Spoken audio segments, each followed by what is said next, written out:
welcome back. I'm Michelle Makori.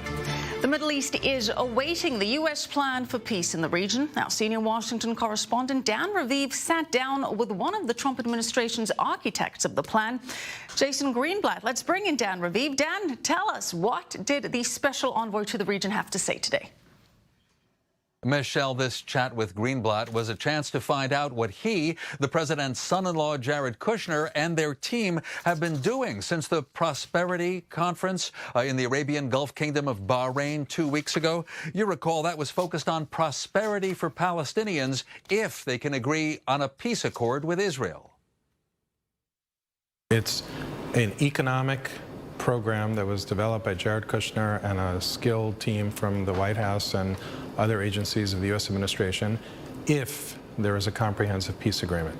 People have been attacking Bahrain as if we were trying to buy the Palestinians off. We are not. We understand completely there is no such thing as an economic peace, but there is no such thing as a political agreement without a very strong economic plan. And I think the economic plan is exciting. I think it could show the Palestinians, Jordan, Egypt, Lebanon, what could be. As far as your direct question of what have we done since, we are working on figuring out the best ways to get commentary back so we could finalize that economic vision. It was termed a workshop because we wanted to air all of these great ideas.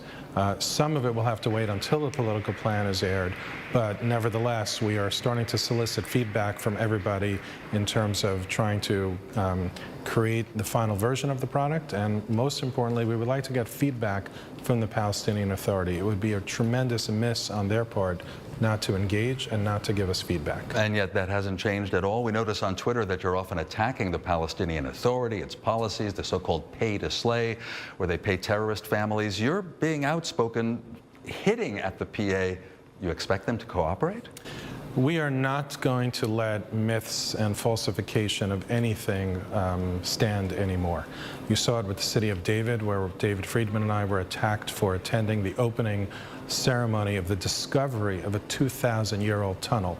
The attacks were that we are Judaizing the city of Jerusalem, that we created the tunnel, almost as if we dug this tunnel.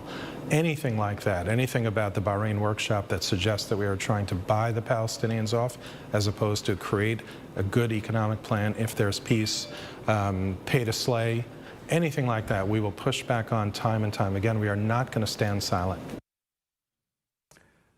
The American mediator, Greenblatt, reacted to criticism that the prosperity plans, which add up to tens of billions of dollars of possible investments and projects, look like an all-or-nothing offer. This is what can be if there's full peace, and if there's no full peace, nothing is going to happen. There will be, if we air the political plan, when we air the political plan, and if there is engagement by both sides, we do hope to have things that will sort of smooth the way along the way. But if there is no engagement and no good faith effort to negotiate peace, none of that package will apply. A reasonable guess for when you and Jared Kushner will put out the political plan, political vision, is still November, when Israel's likely to have a new government formed? Unclear. President Trump has to make a decision. It's either going to be pre-election, post-election, pre-government, post-government. We haven't made a decision yet. Well, we know from the White House press office that President Trump yesterday, Wednesday, was speaking on the phone with Prime Minister Netanyahu. And the official readout said they were talking about national security interests and standing up against Iran. We don't hear the two leaders talking about peace prospects. You would know, are they? We certainly engage with the Prime Minister about peace prospects, but it's another myth to think that everything revolves around the Israeli-Palestinian conflict. It does not revolve around the Israeli-Palestinian conflict.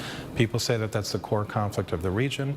Maybe it was decades ago, I'm not sure. It is not the core conflict of the region. Right now, Iran is the problem. But if President Trump doesn't even talk about it much, I mean, describe to me, please, in a fair, honest way, what's the president's involvement so far?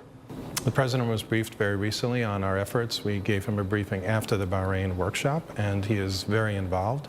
But that doesn't mean that it is the only thing on his plate with respect to Israel. By the way, the upsurge in tension with Iran, including shipping in the Gulf, a sense that there could well be a crisis, does that also affect the timing of your efforts?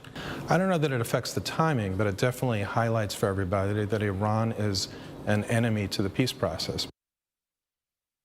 I asked Jason Greenblatt if he would share a guess as to the chances of success, 50-50, 80%. He said it would not be useful to assign a percentage or a time frame to an effort that Greenblatt says is fragile.